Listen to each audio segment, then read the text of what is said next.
Thank you. Thank you both. So, uh, the next person that I'm going to introduce here, uh, you know, I know him pretty well.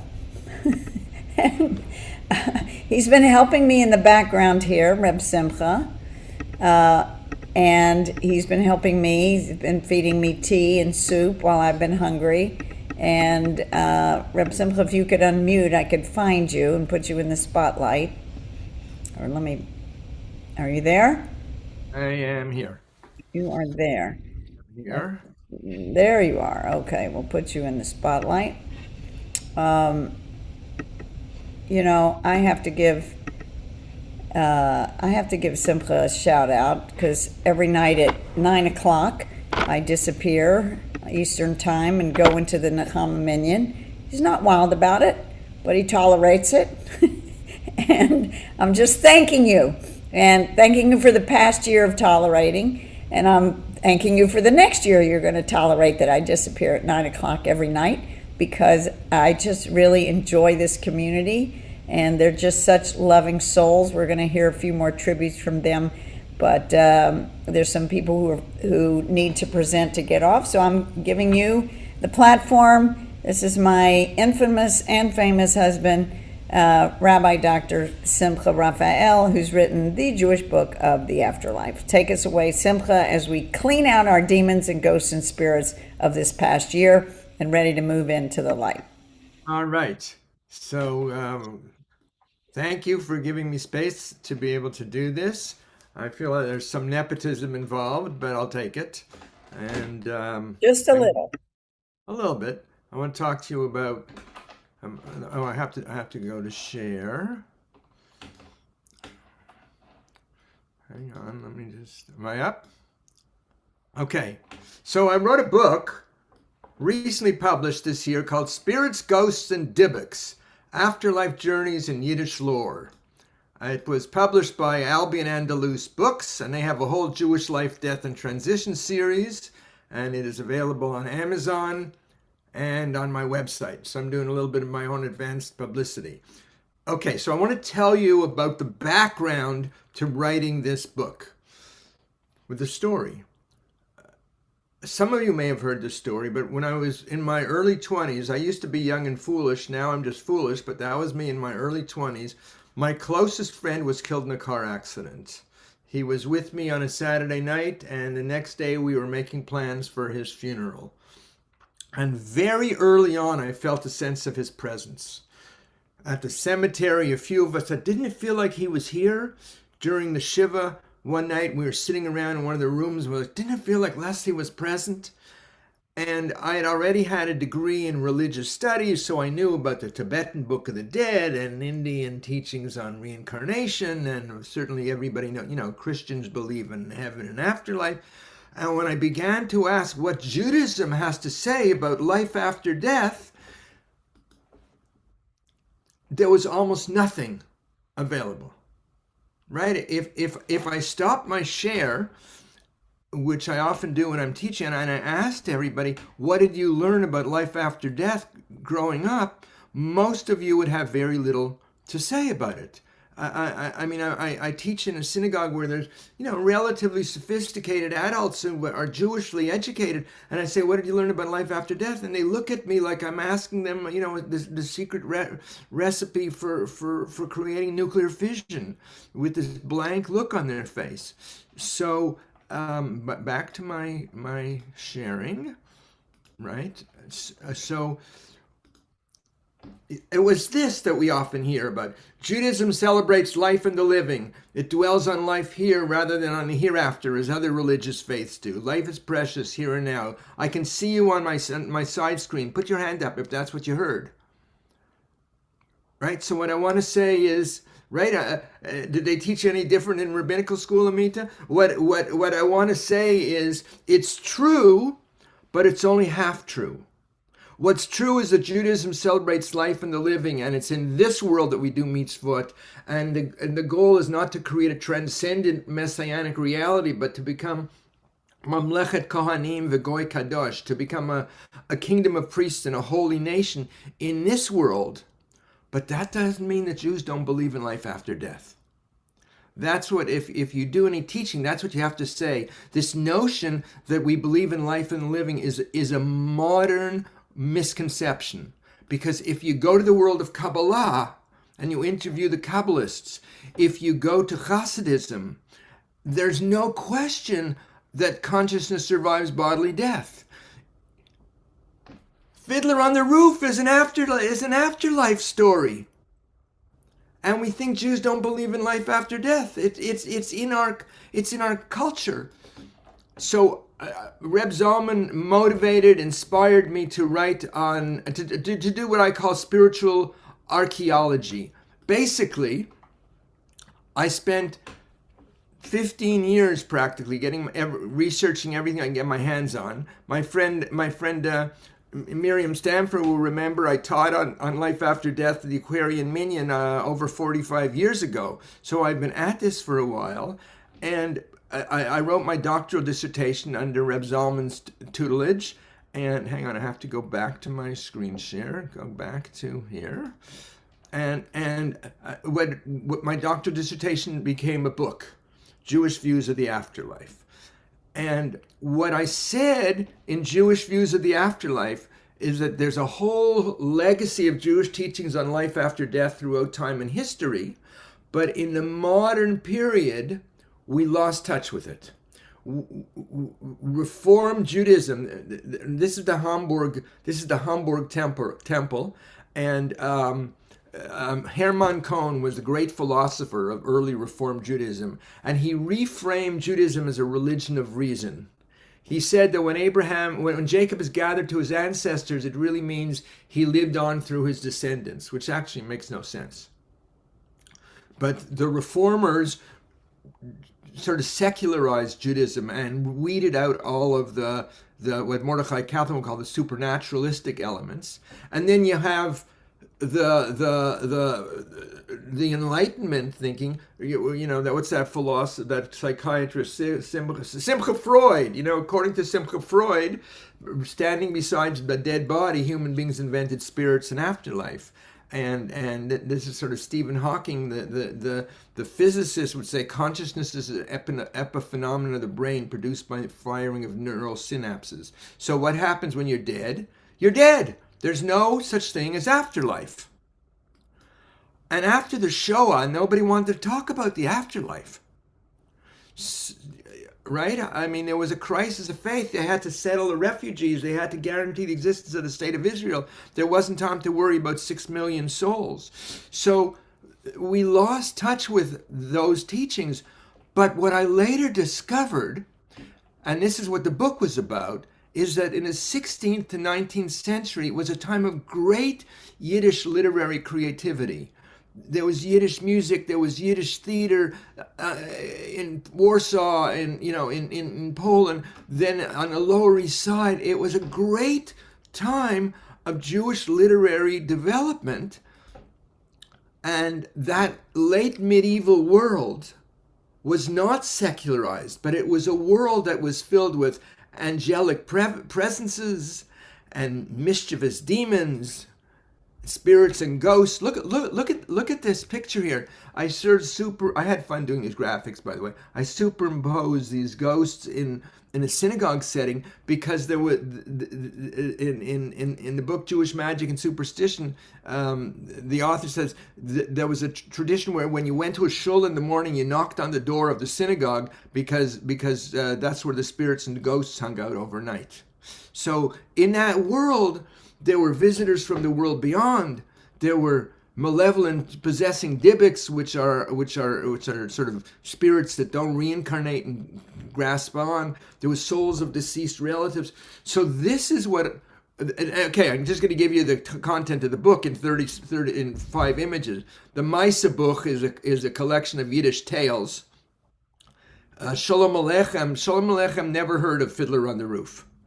Sholem Aleichem wrote Tevye the Dairyman, and they took Fiddler on the Roof from Marc Chagall when they produced that play.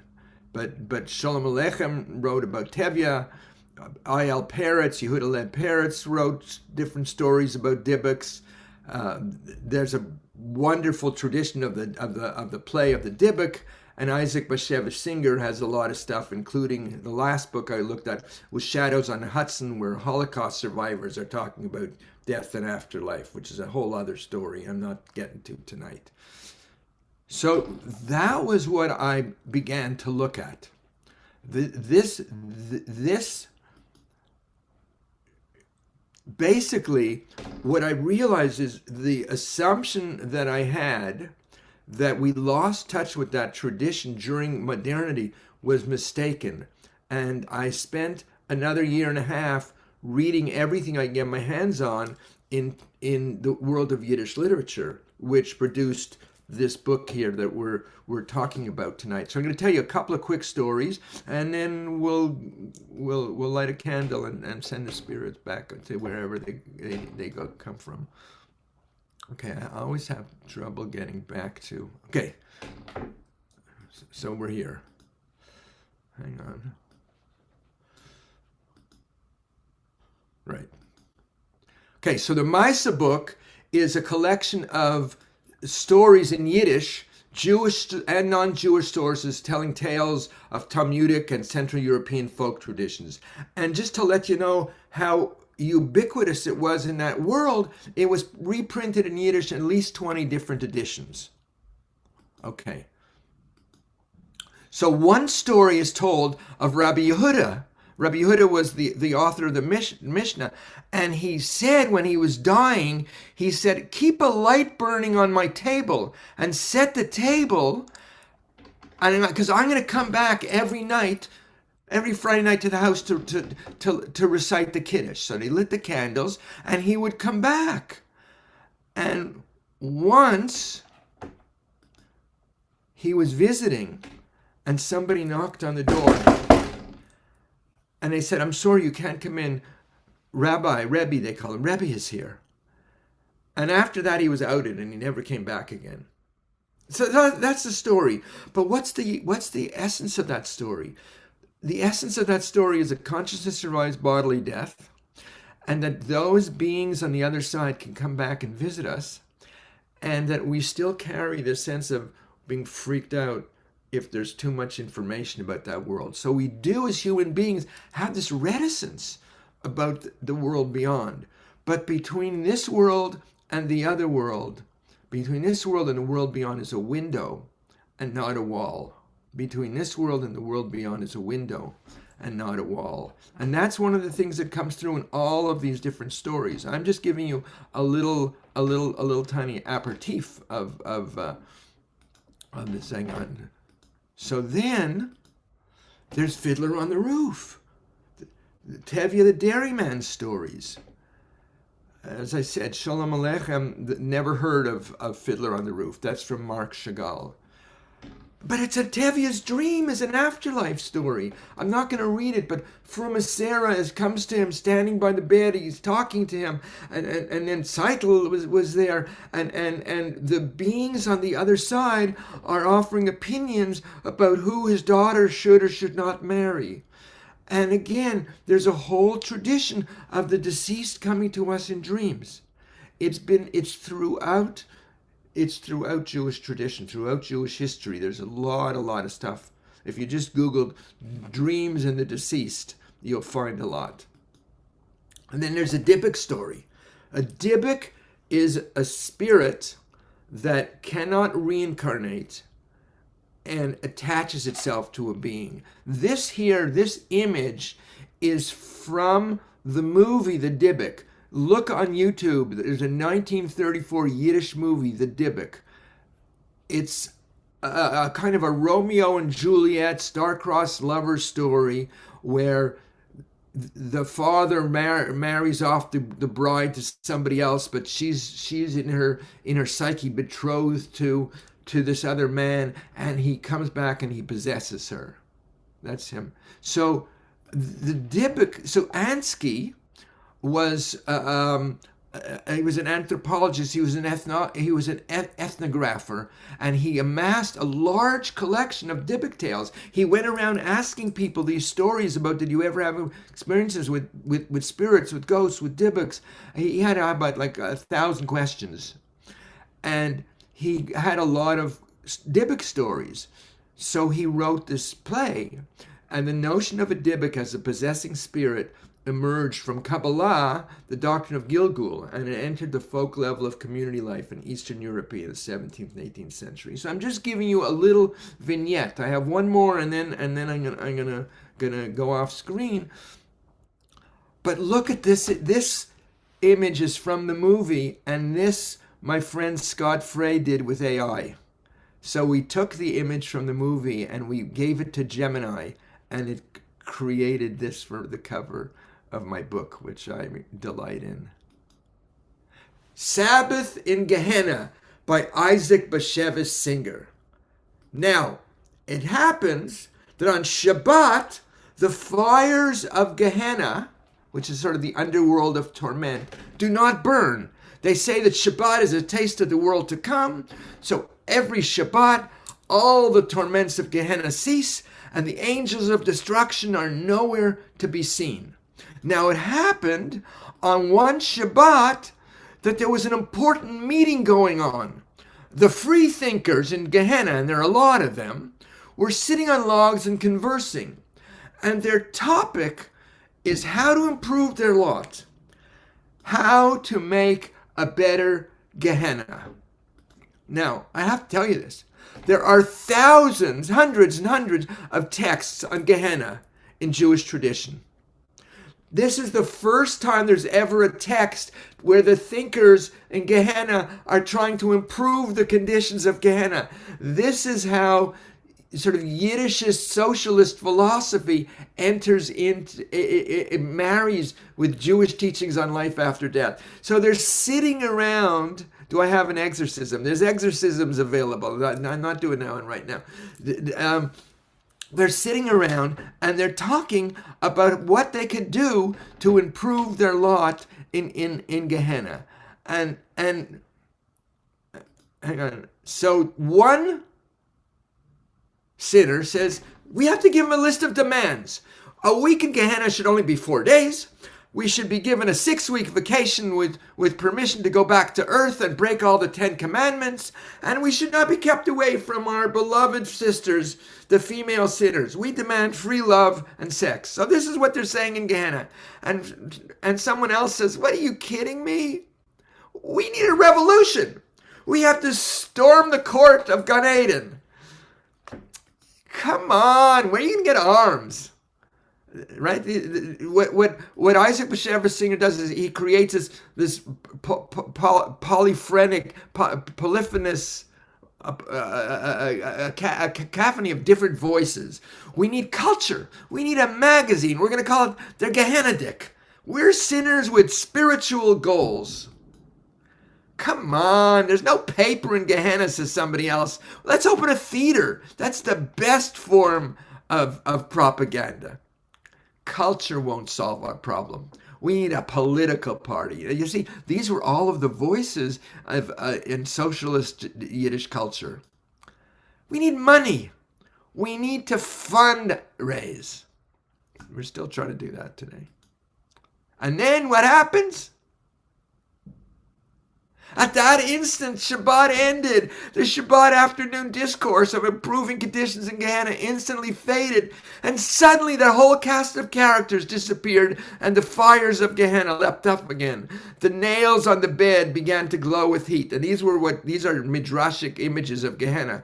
The punishing demons grabbed up their rods, and lashing and whipping and hanging and wailing erupted. It faded as if a dream, and the torments of Gehenna resumed. But,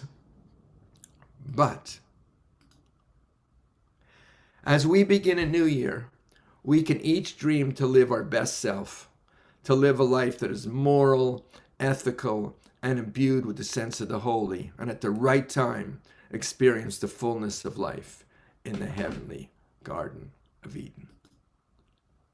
And that, my friends, is a vignette of the book Spirits, Ghosts, and Dybbuks, Afterlife Journeys in Yiddish Lore. Thank you, Reb Simcha. So I did have a song that I was going to sing to sum this up. I'm just going to do the chorus of it because I know that there's people in line that want to keep this moving. But it's made the neshamas rise. They shouldn't. I don't know if you've been reading the chat, but people have felt like there's been Dybbuks attached to them. So I'm going to send those Dybbuks on to the next incarnation. And here's a link to the book. Here's a link to the book. Thank you. My website. Dineshama zolam menaliyah, Dineshama zolam menaliyah. May your souls rise higher and higher to the levels of illumination. May your soul rise to the highest realm, the holy realm of Gan Eden. Dineshama zolam